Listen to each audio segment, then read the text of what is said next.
Hi friend, आज की इस वीडियो में हम digestion and metabolism of lipids को डिस्कस करेंगे।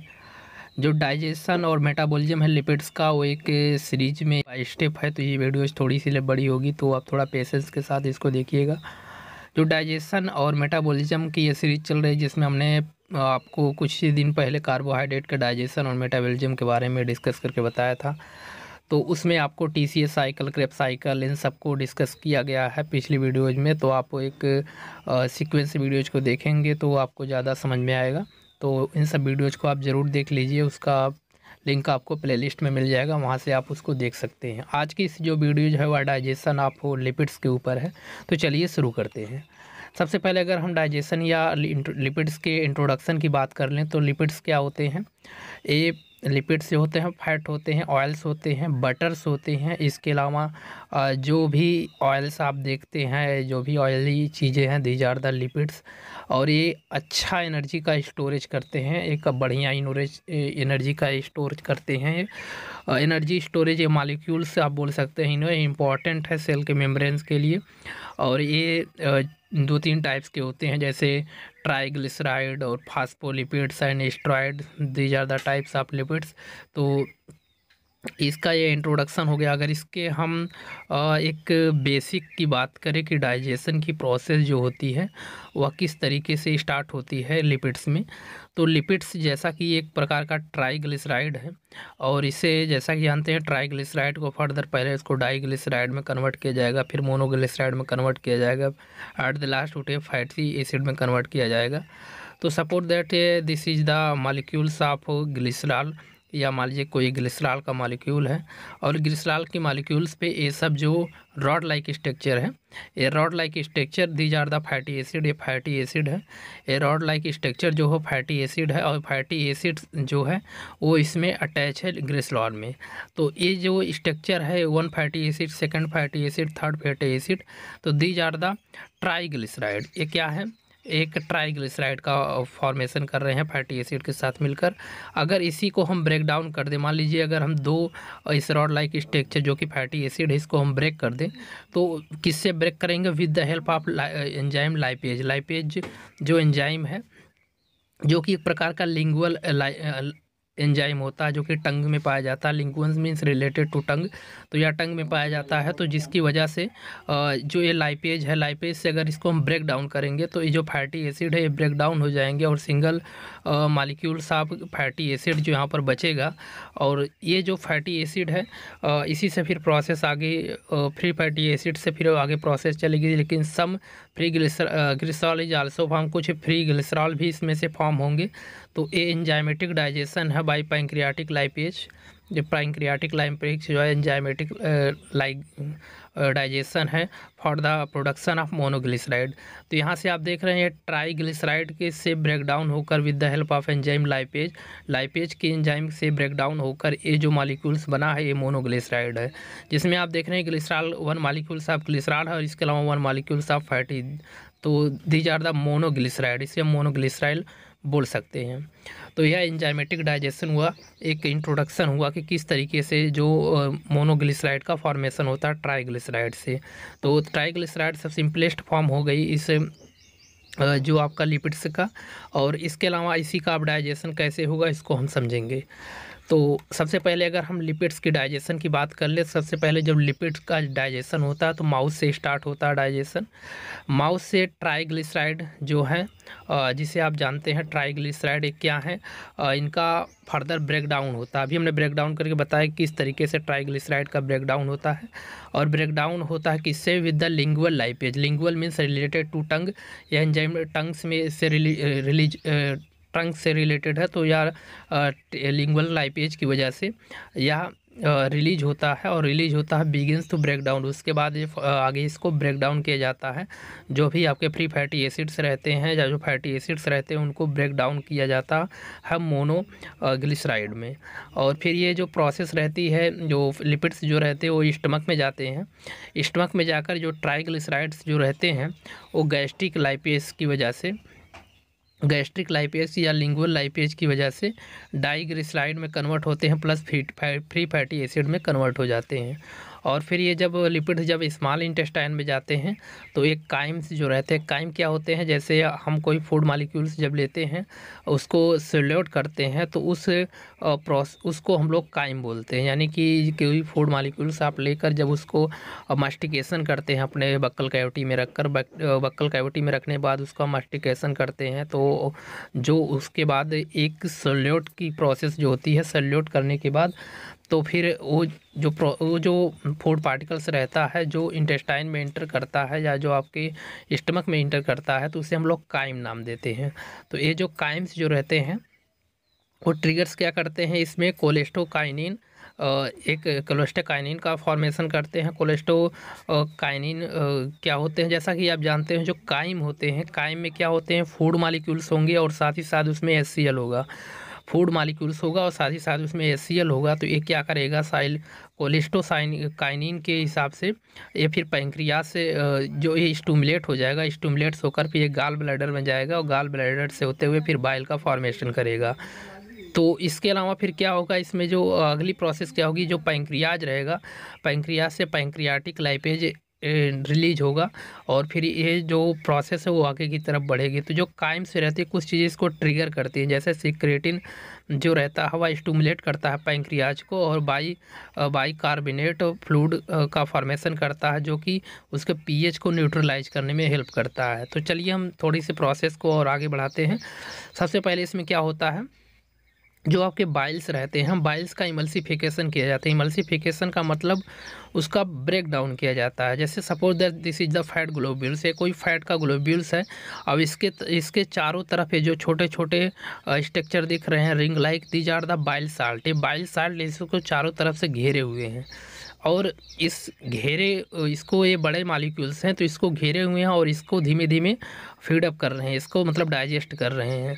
तो जैसे मान लीजिए कोई अगर बड़ा मॉलिक्यूल है और बड़े मॉलिक्यूल में ऐसे अगर चारों तरफ उसके कुछ फीडर्स उसके लग जाएंगे तो उसको डाइजेस्ट करने में थोड़ा वक्त लगेगा। अगर इसकी फैट ग्लोब्यूल्स को हम थोड़ा सा ब्रेक डाउन कर दें और ब्रेक डाउन जब कर देंगे तो इसका सरफेस एरिया बढ़ जाएगा और इसकी वजह से इसका जो डाइजेशन होगा वो तेज़ी से हो जाएगा। तो इसमें होता क्या है, ये जो फैट ग्लोब्यूल्स है इसका ब्रेक डाउन किया जाता है। ब्रेक डाउन मीन मतलब इससे इमल्सिफाई या ब्रेक डाउन किया जाता है और ब्रेक डाउन होने के बाद यहाँ पर आप देख रहे हैं ये जो इसके एरियाज हैं यहाँ पर जब छोटे छोटे मॉलिक्यूल्स में कन्वर्ट हो जाएंगे तो इसका सरफेस एरिया बढ़ जाएगा और जो लाइपेज एंजाइम है ये अच्छी तरीके से वर्क कर पाएगा। तो इसको अच्छी तरीके से वर्क करेगा और जिससे ये अच्छी तरीके से इसका ब्रेक डाउन हो जाएगा। तो जैसे आप एक इजी वे में अगर आप समझाने की बात करें तो जैसे मान लीजिए कोई एक स्वीट का टुकड़ा है, यानी कि मिठाई कोई टुकड़ा है और उसके चारों तरफ चींटियाँ लगी हैं, तो उस चींटियाँ अगर बड़े मॉलिक्यूल्स रहेंगे स्वीट के तो उसको जल्दी डाइजेस्ट जल्दी फीडअप नहीं कर पाएंगी। अगर वहीं पर उसको तोड़ देंगे तो उसका सरफेस एरिया बढ़ जाएगा और सारी चींटियाँ उसको मिलकर उसको फीडअप कर जाएंगी। तो ये इसी तरीके से कुछ प्रोसेस होती है। तो ये बाइल साल्ट जो रहते हैं फैट ग्लोब्यूल्स के ऊपर चारों तरफ से ऐसे लगे रहते हैं और उनका ब्रेक डाउन करते हैं with the help of enzyme lipase. तो ये प्रोसेस ऐसे चलती है। इसके बाद जो डाइग्लिसराइड या ट्राइग्लिसराइड रहते हैं पैंक्रियाटिक लाइपेज में जाते हैं, फिर वो मोनोग्लिसराइड या फैटी एसिड में कन्वर्ट होते हैं। प्रोसेस अभी आपको हम बताते हैं। थोड़ा सा हम यहाँ पर आपको बता दे रहे हैं, जैसे मान लीजिए ये जो लार्ज फैट ड्रॉपलेट है, लार्ज फैट ड्रॉपलेट की अगर बात कर लें, मान लीजिए कोई एक लार्ज फैट का ड्रॉपलेट है और इस ड्रॉपलेट को अगर इसको हम थोड़ा सा जब बाइल से मिलाएंगे, जैसे ये छोटे छोटे जो दिख रहे हैं दीज आर द बाइल्स, ये बाइल्स हैं और इन्हीं बाइल्स को जब ये चारों तरफ से इसको घेर लेंगे तो घेरने के बाद फिर क्या होगा कि इसका जब हम लार्ज फैट ड्रॉपलेट को जब ब्रेक डाउन कर देंगे, इमल्सिफाइड कर देंगे, तो इसके बाद ये बाइल चारों तरफ से इससे मिल जाएंगे और इसका अच्छी तरीके से डाइजेशन कर देंगे। तो इमल्सिफिकेशन आप बाइल्स इसी तरीके से इमल्सिफाई करते हैं, आप समझ भी गए होंगे। अगर हम लिपिड की डाइजेशन की बात कर लें, एक ओवरव्यू की अगर हम बात कर लें तो डाइजेशन अकर इन माउथ, जो डाइजेशन होता है लिपिड का ये माउथ में स्टार्ट होता है, उसके बाद स्टमक में जाता है। स्टमक में बहुत पार्शियली डाइजेशन होता है, उसके बाद स्मॉल इंटेस्टाइन में इसका मैक्सिमम डाइजेशन होता है। तो एंजाइम इनमें कुछ इन्वॉल्व होते हैं, जैसे lingual lipase, lingual means related to term, lipase जो है एंजाइम है। तो यह टंग से रिलीज होने वाला एंजाइम है या लिंगुअल लाइपेज, इसलिए नाम रखा गया इसका। एंजाइम इन्वॉल्व होता है लिंगुअल लाइपेज, गैस्ट्रिक लाइपेज और पैंक्रियाटिक लाइपेज। तो दीज आर द, जैसे गैस्ट्रिक लाइपेज है तो ये गैस्ट्रिक जो हमारे गैस्ट्रिक जूस है वहाँ से रिलीज होगा, पैंक्रियाज से रिलीज होगा पैंक्रियाटिक लाइपेज, तो ये इसी के नाम से है। बाइल साल्ट जो होता है वो इमल्सीफाई करने में, फैट के इमल्सीफिकेशन में यह बहुत मदद करता है। तो यह एक ओवरव्यू हो गया। अगर हम डाइजेशन इन माउथ की बात कर लें तो डाइजेशन इन माउथ की बात कर ले तो इसमें सलाइवरी ग्लैंड्स पाए जाते हैं जो कि सीक्रेट करते हैं लिंगुअल लाइपेज को। जो सीक्रेट करते हैं लिंगुअल लाइपेज को वो क्या होते हैं, सलाइवरी ग्लैंड्स होते हैं जो कि आपके लिंगुअल लाइपेज को सीक्रेट करते हैं। लिंगुअल लाइपेज क्या होता है, एक प्रकार का या इनिशिएट करते हैं, यानी कि लिंगुअल लाइपेज जो रहते हैं इनिशिएट करते हैं ट्राइग्लिसराइड को to break down the minor effect. तो जो आपके ट्राइग्लिसराइड रहते हैं उनको जो ये लिंगुअल लाइपेज होते हैं वो ब्रेक डाउन करने में मदद करते हैं। ये इसके, लेकिन इस ब्रेक डाउन से जो आपका फैट ग्लोब्यूल्स रहता है उस पर बहुत माइनर सा इफेक्ट पड़ता है, बहुत ज़्यादा इफेक्ट नहीं पड़ता। तो इसके बाद फिर क्या होता है, डाइजेशन इन स्टमक। अगर इसके बाद हम स्टमक में डाइजेशन की बात कर लें तो गैस्ट्रिक लाइपेज जो रहता है सीक्रेट बाय स्टमक। जब यह गैस्ट्रिक लाइपेज जो रहता है स्टमक से सीक्रेट किया जाता है तो ब्रेक से ट्राइग्लिसराइड इनटू डाइग्लिसराइड। तो जो आपका ट्राइग्लिसराइड रहता है वह कन्वर्ट हो जाता है डाइग्लिसराइड में। डाइग्लिसराइड में जब कन्वर्ट हो जाएगा तो उसके बाद फिर ये फैटी एसिड में कन्वर्ट हो जाएगा स्टमक में। इसके बाद फिर ये प्रोसेस आगे जाएगी तो स्मॉल इंटेस्टाइन में। स्मॉल इंटेस्टाइन में क्या होगा, स्मॉल इंटेस्टाइन में एंजाइमेटिक एक्शन होगा। काइम जो रहेगा, यानी कि जो आपने फूड को इंगल्फ किया है आपके बक्कल कैविटी के द्वारा, जिसमें उसका मस्टिकेशन किया गया है, उसमें मिक्सिंग ऑफ सलाइवा की गई है, फूड को बोलस फॉर्म में कन्वर्ट करके फिर उसको सैल्यूट किया गया है। उसके बाद फिर वह जब स्टमक में गया तो वह काइम बना है। तो वो काइम जो प्रोसेस ये सब हुई है तो काइम्स इसमें ट्रिगर्स क्या करेंगे, कुछ हार्मोन को रिलीज करेंगे। जैसे सिक्रेटिन जो होगा स्टिमुलेट करेगा पैंक्रियाज को, जो सिक्रेटिन रहेगा वो स्टिमुलेट कर देगा पैंक्रियाज को, और इसमें फिर क्या होगा, बाइकार्बोनेट और न्यूट्रलाइज पीएच, यानी कि ये बाइकार्बोनेट बनेगा, उसके बाद उसके पीएच को यह न्यूट्रलाइज करेगा। जो कोलेस्टोसाइटोकाइनिन है वो स्टिमुलेट करेगा गाल ब्लैडर को, उसके बाद फिर बाइल को फिर इमल्सीफाइड कर देगा फैट को। पैंक्रियाटिक लाइपेज क्या करेगा, कन्वर्ट कर देगा ट्राइग्लिसराइड को मोनोग्लिसराइड में और प्लस फैटी एसिड में। तो ये कुछ एंजाइम है जो किस तरीके से वर्क करते हैं इसको बताया गया है। और इसके अलावा अगर हम बाइल्स इमल्सिफिकेशन की बात कर लें, बाइल्स को किस तरीके से इमल्सीफाई किया जाता है, तो बाइल्स जो होता है प्रोड्यूस किया जाता है बाय द लीवर। जो बाइल्स होते हैं, बाइल जूस होते हैं, वो बाय द लीवर से उसको सीक्रेट किया जाता है, stored in the gall bladder, जो कि गाल ब्लैडर में स्टोर होता है। इमल्सिफिकेशन की प्रोसेस कैसे चलती है, break large fat globules to smaller droplet. यानी कि इमल्सिफिकेशन में क्या होता है, जो हमने बताया कि जो लार्ज फैट के ड्रॉपलेट होते हैं, जैसे हमने बताया था जो ये लार्ज फैट के ड्रॉपलेट हैं इसको स्मॉल छोटे छोटे जो इसको ड्रॉपलेट में ऐसे कन्वर्ट किया जाता है। उसके बाद फिर इसमें बाइल साल्ट वगैरह फिर अपना वर्क करते हैं। तो इसी तरीके से प्रोसेस चलती है। तो इंक्रीज होता है सरफेस एरिया, जिससे जो इनका सरफेस एरिया जो रहता है इंक्रीज हो जाता है और एंजाइमेटिक एक्शन करने में उनको मदद मिलती है। तो बाइल्स का इमल्सिफिकेशन होगा। इसके अलावा एंजाइमेटिक ब्रेकडाउन अब बाय पैंक्रियाटिक लाइपेज की बात करें तो पैंक्रियाटिक लाइपेज क्या करता है, कन्वर्ट करता है ट्राइग्लिसराइड को मोनोग्लिसराइड में प्लस फैटी एसिड में। इसमें रिक्वायर्स होती है bile salt for optimal function. Optimal function के लिए इसमें बाइल साल्ट की रिक्वायरमेंट होती है। इसके अलावा अगर हम लिपिड के एब्जॉर्प्शन एंड मेटाबॉलिज्म की बात कर लें तो लिपिड्स का एब्जॉर्प्शन किस तरीके से होता है और उसका मेटाबॉलिज्म किस तरीके से होता है, एक फिगर के माध्यम से हम उसको समझेंगे। शायद होपफुली आप फिगर देख पा रहे होंगे। अगर ये फिगर आपको क्लियर नहीं दिख रहा है तो आप थोड़ी सी इमेज क्वालिटी आप बढ़ा लेंगे, अपने जो वीडियोज़ की क्वालिटी है थोड़ा सा आप इसको इंक्रीज कर लेंगे तो शायद आपको दिखे। तो हमने अभी आपको बताया कि इमल्सिफिकेशन की जो प्रोसेस होती है वह किस तरीके से होती है, और इमल्सिफिकेशन में जो प्रोसेस होती है वह किस तरीके से होती है। जो आपके बड़े जो लार्ज फैट के ड्रॉपलेट्स रहते हैं उसको कन्वर्ट किया जाता है इनटू स्मॉल फैट ड्रॉपलेट। इसको स्मॉल फैट ड्रॉपलेट में कन्वर्ट कर दिया जाता है with the help of enzyme lipase.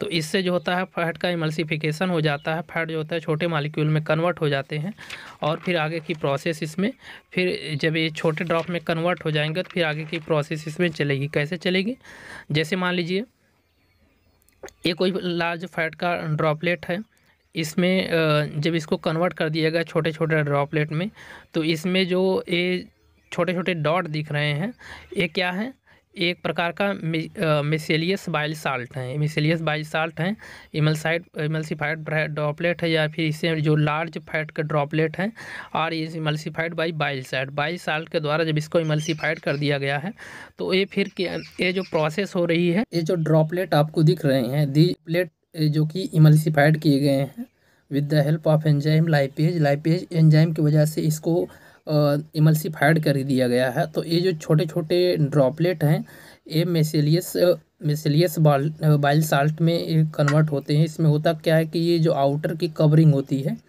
Outer की कवरिंग में बाइल साल्ट लगे हुए हैं, और यहाँ पर लिखा गया भी है fatty acid and monoglyceride resulting from fat digestion leave micelles and enter epithelial cells. ये जो रहते हैं, ये ब्रश बॉर्डर, ये जो दिख रहा है ब्रश बॉर्डर सेल है, आपका जो स्मॉल इंटेस्टाइन है उसका ब्रश बॉर्डर सेल है, और यह सेल के ल्यूमन इंटेस्टाइन के ल्यूमन में होते हुए, यानी कि ये जो इसकी इपिथेलियल सेल है, इससे होते हुए जो मिसेलियस जो है ये इंटर करता है जो आपकी स्मॉल इंटेस्टाइन की लाइनिंग है। स्मॉल इंटेस्टाइन की लाइनिंग की जो एपिथेलियल सेल है उसमें इंटर करता है। इंटर करने के बाद ये फिर जाता है जो गोल्जी अपैरेटस रहते हैं, गोल्जी अपैरेटस के साथ मिलता है।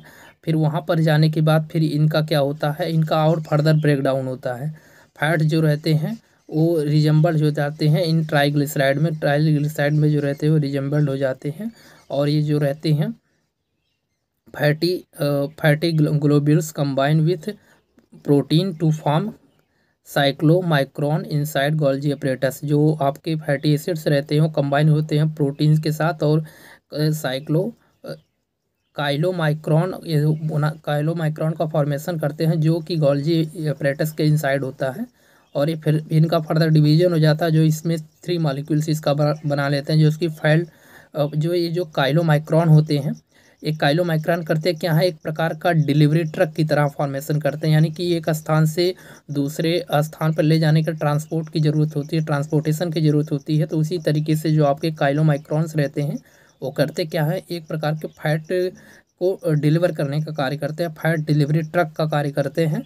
और फिर ये फर्दर क्या होते हैं, फिर आगे की तरफ बढ़ते हैं, और आगे से होते हुए फिर ये जो आपकी इंटेस्टाइनल की सेल की जो लाइनिंग है यहाँ से फिर ये रिलीज आउट होते हैं। उसके बाद ये फिर जाते हैं एब्जॉर्प्शन की प्रोसेस की तरफ। एब्जॉर्प्शन की प्रोसेस की तरफ कैसे जाते हैं, सबसे पहले करते क्या है, ये लिम्फ में जाते हैं, जो आपके लिम्फेटिक सिस्टम होता है जिसे लैक्टेल नाम देते हैं। तो लिम्फेटिक डक्ट जो होती है उसमें इंटर करते हैं।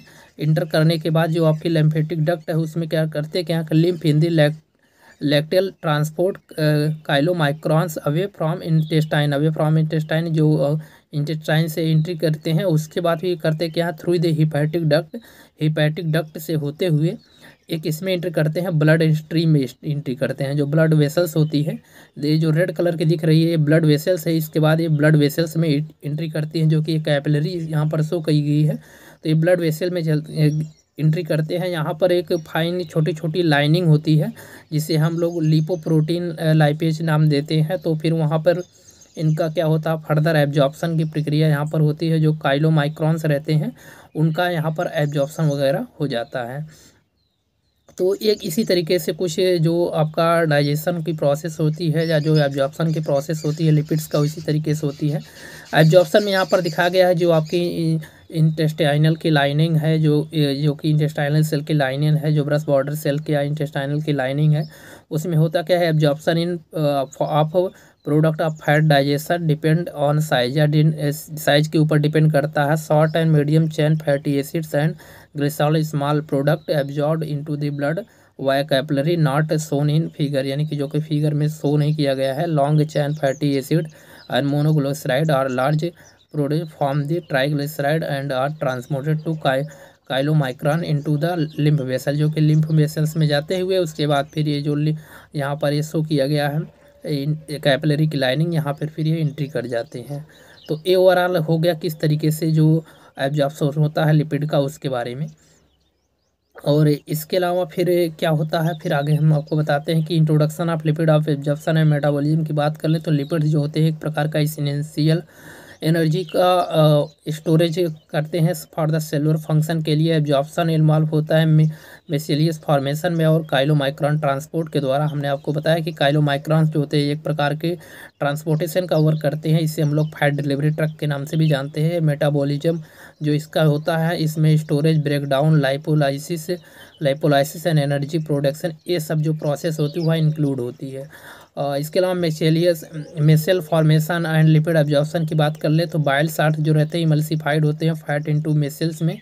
मेसेल्स क्या करते हैं, transport lipid through the intestinal lumen. ये जो करते क्या है कि जो इंटेस्टाइनल ल्यूमन रहता है उससे लिपिड्स का ट्रांसपोर्ट करते हैं। इसके अलावा एंट्रोसाइड्स जो होते हैं एब्जॉर्ब हो जाते हैं लिपिड एंड रिजेंबल ट्राइग्लिसराइड, जो कि ट्राइग्लिसराइड की तरह रिजेंबल करते हैं। काइलोमाइक्रॉन की बात करें तो एक प्रकार के ट्रांसपोर्टेशन की वर्क की तरह कार्य करते हैं, जो कि फैट का डिलीवरी ट्रक की तरह कार्य करते हैं। इसमें क्या होता है, inside enterocytes triglyceride are packed into the chylomicron enter to lymphatic system. Chylomicron जो होते हैं वह लिम्फेटिक सिस्टम में एंटर करते हैं, उसके बाद फिर ये ब्लड स्टेज में जाकर एब्जॉर्ब होते हैं। लाइपोप्रोटीन इसमें पाया जाता है, जो होता है उसमें ब्लड की जो कैपिलरीज होती है उसमें लाइपोप्रोटीन्स पाया जाता है, जो कि लाइपेज को ब्रेक डाउन करके triglyceride for energy use, triglyceride को ब्रेक करके एनर्जी का यूज करते हैं।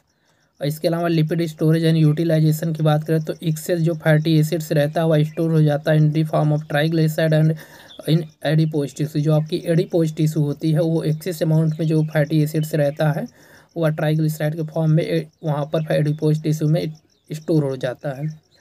उसके बाद फिर क्या होता है, जब स्टोरेज की प्रोसेस हो जाती है तो उसके बाद फिर जब एनर्जी की ज़रूरत होती है तो लाइपोलाइसिस की प्रोसेस हो। लाइपोलाइसिस का मतलब होता है टू ब्रेक डाउन, यानी कि इस लाइसिस का मतलब होता है ब्रेक डाउन। तो ये इसमें क्या होती है, जब एनर्जी की ज़रूरत होती है, जैसे व्हेन एनर्जी नीडेड, जब एनर्जी की ज़रूरत होती है तो इसमें ग्लाइकोजन एक्टिविटी होती है हार्मोन्स में। उसके बाद फिर इसका ब्रेक डाउन करने के बाद फिर ट्राइग्लिसराइड को फैटी एसिड में कन्वर्ट कर दिया जाता है और ग्लिसरॉल में कन्वर्ट कर दिया जाता है और फिर ब्लड में एब्जॉर्ब कर लिया जाता है। फैटी एसिड जो रहता है वह इंटर करता है माइटोकॉन्ड्रिया में और एटीपी का प्रोडक्शन हो जाता है। तो ये सब प्रोसेस हो गई किस तरीके से लिपिड का एब्जॉर्प्शन होता है। अगर लिपिड के मेटाबॉलिज्म की बात कर ली जाए तो इसमें कुछ कंपोजिशंस पाए जाते हैं लिपिड्स में, जैसे ट्राइग्लिसराइड जो होता है 85 to 90% रहता है। फैटी एसिड्स रहते हैं, फास्फोलिपिड्स रहते हैं, कोलेस्ट्रॉल्स रहते हैं, ग्लिसरॉल्स रहते हैं। ये कंपोजिशन है लिपिड्स का। इसके अलावा एनर्जी फ्रॉम लिपिड्स की बात करें तो 1 ग्राम जो एनर्जी प्रोवाइड होती है फैट से हमें या लिपिड से हमें 9.1 कैलोरी एनर्जी हमें प्रोवाइड होती है फ्रॉम 1 ग्राम फैट, यानी कि 1 ग्राम फैट से हमें 9.1 किलो कैलोरी हमें एनर्जी प्राप्त होती है। 9.1 कैलोरी की एनर्जी हमें प्राप्त होती है। कार्बन ऑक्सीडेशन रिलीज होती है एनर्जी के प्रोसेस से। अगर हम लिपोलाइसिस की बात कर ले तो लिपोलाइसिस की प्रोसेस अभी हमने बताया कि इसमें क्या होता है, ब्रेक डाउन होता है। ब्रेक डाउन का मतलब जो लिपिड्स का रहता है उसका ब्रेक डाउन कर देते हैं for the producing of fatty acid. तो break down of lipid to release fatty acid, इस process is called as lipolysis. तो इस प्रोसेस को हम लोग लाइपोलाइसिस के नाम से जानते हैं। इसमें कैटालाइज्ड बाई लाइपेज एंजाइम, ये जो प्रोसेस होती है वो कैटालाइज्ड होती है, यानी कि इसमें ब्रेक डाउन होता है लाइपेज एंजाइम के द्वारा। तो इसी प्रोसेस में जो एंजाइम यूज होता है और लाइपेज एंजाइम यूज होता है for the break down of lipid को ब्रेक डाउन करने के लिए इसमें लाइपेज एंजाइम का यूज होता है। इसके बाद इसमें फैटी एसिड प्रोड्यूस होता है। इस प्रोसेस को हम लोग लाइपोलाइसिस के नाम से जानते हैं। लाइपोलाइसिस एंड बीटा ऑक्सीडेशन की बात कर लें तो लाइपोलाइसिस जो होता है रिलीज होता है फैटी एसिड से फॉर्म ट्राइग्लिसराइड। लाइपोलाइसिस जो होता है रिलीज होता है फैटी एसिड से ट्राइग्लिसराइड से। इसमें बीटा ऑक्सीडेशन जो रहता है वो बीटा ऑक्सीडेशन में break fatty acid into acetyl coenzyme में, और एसिटाइल कोएंजाइम जो रहता है वह क्रेब्स साइकिल में एंट्री करता है। उसके बाद वहाँ से फिर प्रोसेस चलती है तो एटीपी का फॉर्मेशन होता है। इस क्रेब्स साइकिल को हमने डिस्कस किया, तो आप अगर देखना चाहते हो तो डिस्क्रिप्शन में जाकर इसको देख सकते हैं। कीटोजेनेसिस एंड हार्मोनल रेगुलेशन की बात कर लें तो ड्यूरिंग फास्टिंग, अगर आप फास्ट रखते हैं लीवर से जो रहता है, यानी कि आप फास्ट रखते हैं। फास्टिंग यानी कि आप खाना वगैरह नहीं खाते हैं, फास्ट जिस दिन रहते हैं वही दिन करता है क्या है, लीवर जो रहता है कन्वर्ट करता है फैटी एसिड को इनटू कीटोन बॉडी। जो लीवर रहता है वो फैटी एसिड को कीटोन बॉडीज में कन्वर्ट कर देता है, और कीटोन बॉडीज जो रहती है serve as the alternative energy sources, जो अल्टरनेटिव एनर्जी सोर्सेज का फॉर्मेशन करती है, और इंसुलिन का प्रमोट करके लिपिड्स जो रहता है स्टोरेज ग्लाइकोजन का इपिनेफ्रियल प्रमोट करके लाइपोलाइसिस की प्रोसेस करके उसको ब्रेक डाउन करके एनर्जी का यूज करते हैं। तो इस तरीके से कुछ प्रोसेस चलती है। तो ये प्रोसेस हो गई किस तरीके से लिपिड्स का एब्जॉर्प्शन होता है। अगर हम थोड़ा सा इसके जो ट्राइग्लिसराइड लिपिड्स हैं उसके अगर हम लाइपेज एंजाइम की वजह से किस तरीके से ब्रेक डाउन होता है उसकी अगर हम बात कर लें, तो इसमें फैटी एसिड प्लस ग्लिसरॉल में इसका ब्रेक डाउन होता है। फैटी एसिड से हमें एनर्जी मिलती है और ग्लिसरॉल से भी एनर्जी मिलती है। ग्लिसरॉल से जो प्रोसेस चलती है वह क्रेब्स साइकिल में इंटर करती है। इसके अलावा अगर हम ऑक्सीडेशन ऑफ ग्लिसरॉल की बात करें तो किस तरीके से ऑक्सीडेशन होता है ग्लिसरॉल का। सबसे पहले जो ग्लिसरॉल रहता है उसमें ग्लाइकोकाइनेज एंजाइम की हेल्प से ग्लिसरॉल जो कन्वर्ट होता है ग्लिसरॉल 3 फॉस्फेट ग्रुप में कन्वर्ट हो जाता है, जो कि इस प्रक्रिया को ग्लाइकोजेनेसिस नाम देते हैं। और इसमें जो ग्लाइकोजन रहता है, ग्लाइकोजन फिर ग्लाइकोलाइसिस की प्रोसेस होते ग्लूकोज में कन्वर्ट हो जाता है। तो इस प्रक्रिया को हम लोग ग्लाइकोलाइसिस कहते हैं। और उसके बाद इससे पायरुविक एसिड फॉर्म प्रोड्यूस होता है, और फिर इसका हम फर्दर यूज करते हैं। तो इस तरीके से कुछ प्रोसेस चलती है जो आपकी ऑक्सीडेशन ऑफ ग्लिसरॉल की है।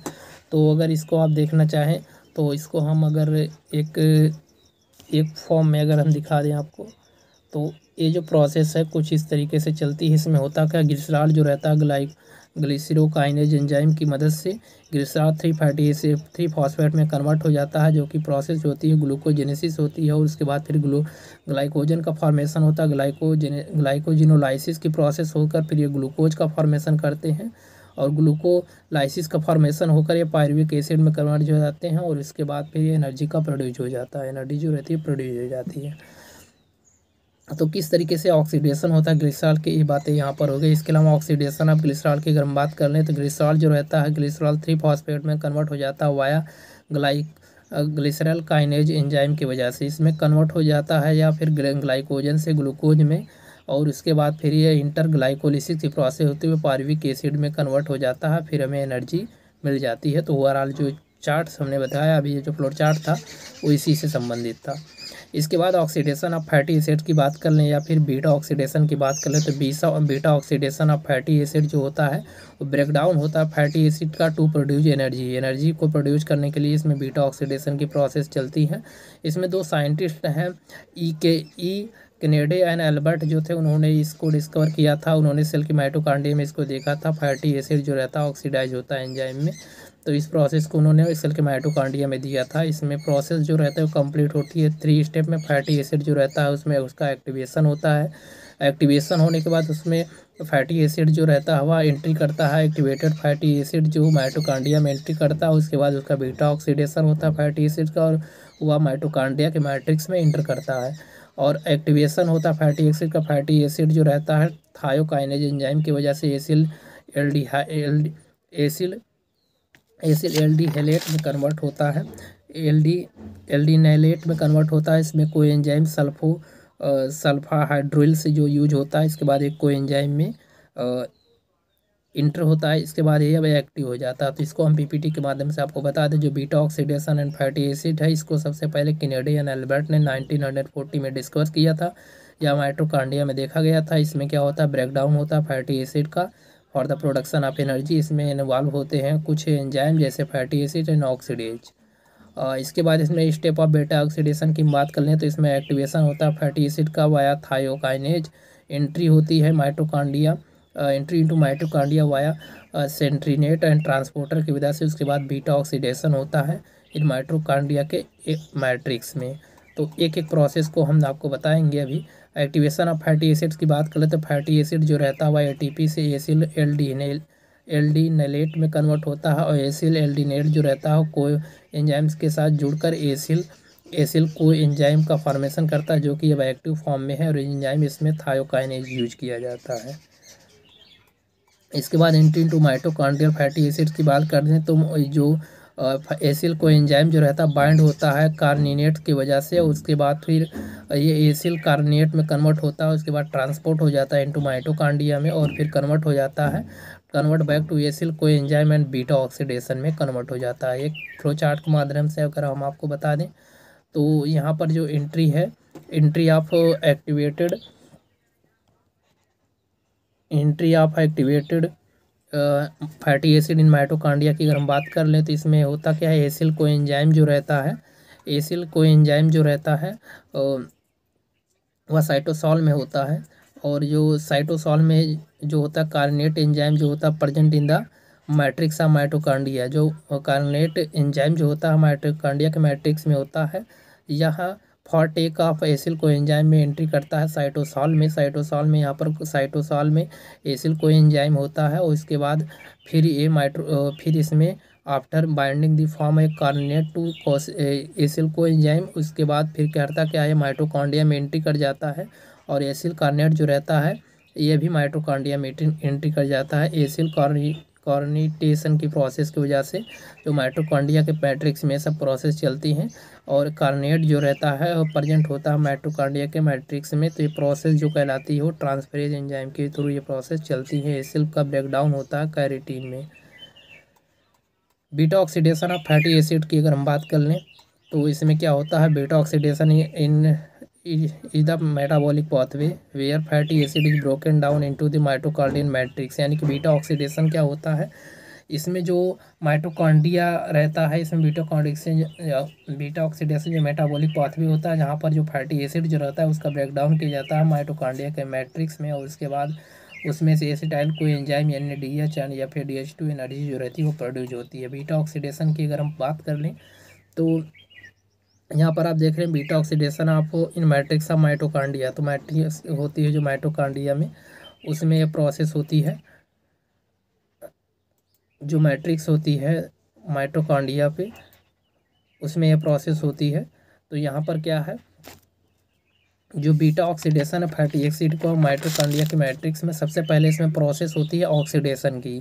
ऑक्सीडेशन की प्रोसेस होती है जो एसिल कोएंजाइम रहता है वह एसिल कोएंजाइम जो रहता है वह डिहाइड्रोनेज जो रहता है एसिल कोएंजाइम डिहाइड्रोनेज एंजाइम की वजह से या ट्रांस एसिल कोएंजाइम में कन्वर्ट होता है। उसके बाद हाइड्रेशन की प्रोसेस होती है जिसमें वाटर जो रहता है वह मिलता है, उसके बाद हाइड्रोट्रेज एंजाइम बनता है, उसके बाद फिर हाइड्रोक्सी एसिल कोएंजाइम का फॉर्मेशन करता है, उसके बाद 3 हाइड्रोक्सी एसिल कोएंजाइम डिहाइड्रोजिनेज की मदद से या बीटा कीटो एसिल कोएंजाइम में कन्वर्ट होता है, उसके बाद थायोलेज की वजह से या एसिटाइल कोएंजाइम में कन्वर्ट होता है, फिर ये कीटोन में कन्वर्ट होता है। कुछ प्रोसेस होती है और इस प्रोसेस को हम लोग कीटोसिस के नाम से जानते हैं। तो ये जो है ये जो एसिल कोएंजाइम है वह कन्वर्ट हो जाता है लास्ट में एसिटाइल कोएंजाइम में। तो ये प्रोसेस है, इसमें 3 स्टेप होती हैं, कुल मिलाकर 4 स्टेप इसमें होती है, ऑक्सीडेशन, हाइड्रेशन और ऑक्सीडेशन एंड क्लीवेज। तो अभी हम आपको एक को क्लियर बताते हैं। स्टेप ऑफ बीटा ऑक्सीडेशन की बात कर लें तो इसमें ऑक्सीडेशन होता है हाइड्रो ऑक्सीडेशन होता है, हाइड्रेशन होता है, ऑक्सीडेशन होता है, क्लीवेज होता है। ईच स्टेप जो है कैटेलाइज होता है by the specific enzyme producing in की इंटरमीडिएट। इसमें ये सब प्रोसेसेस हैं, अगर इसका आप स्क्रीनशॉट लेना चाहे तो ले सकते हैं। ये इसका स्क्रीनशॉट यहाँ से ले सकते हैं। अगर इसके बाद अगर हम आगे बात करें यहाँ पर स्टेप ऑफ ऑक्सीडेशन की बात कर ले, बीटा ऑक्सीडेशन हमने बताया 4 स्टेप में कंप्लीट होता है, ऑक्सीडेशन, हाइड्रेशन या और उसके बाद ऑक्सीडेशन, क्लीवेज जो रहता है इसमें प्रोसेस ये सब चलती है। इसके अलावा पहले स्टेप की बात करें तो एनर्जी जो रहती है सेल कोएंजाइम जो डिहाइड्रोनेज की वजह से रिएक्शन इसमें क्या होता है फैटी एसिल कोएंजाइम जो कि ट्रांस एसिल एनुअल कोएंजाइम में कन्वर्ट हो जाए, फिर DH2 जो रहता है प्रोड्यूस करता है, ATP जनरेट होती है। इससे हाइड्रेशन के प्रोसेस में एंजाइम हाइड्रेटेज यूज होता है, इसमें ट्रांस एनिल कोएंजाइम जो रहता है बीटा हाइड्रोक्सी कोएंजाइम में कन्वर्ट हो जाता है, वाटर जो रहता है वो एडेड होता है डबल बॉन्ड के थ्रू। इसके अलावा तीसरे स्टेप में ऑक्सीडेशन होती है, एंजाइम जो रहता है 3 हाइड्रोक्सिल कोई एंजाइम यूज होता है, डिहाइड्रोजिनेज रिएक्शन इसमें होती है, बीटा हाइड्रोक्सिल कोई एंजाइम जो रहता है बीटा कीटो एसिल को एंजाइम में कन्वर्ट हो जाता है, NADH जो रहती है प्रोड्यूस होती है, ATP का सिंथेसिस होता है। इसके अलावा चौथे स्टेप में यहाँ पर क्लीवेज होता है, थायोलाइसिस इसे बोलते हैं। एंजाइम जो रहता है थायलेज यूज किया जाता है। रिएक्शन इसमें बीटा कीटो एसिल कोएंजाइम जो रहता है कोएंजाइम एच जो होते हुए acetyl coenzyme shortened fatty acid acyl coenzyme में कन्वर्ट हो जाता है।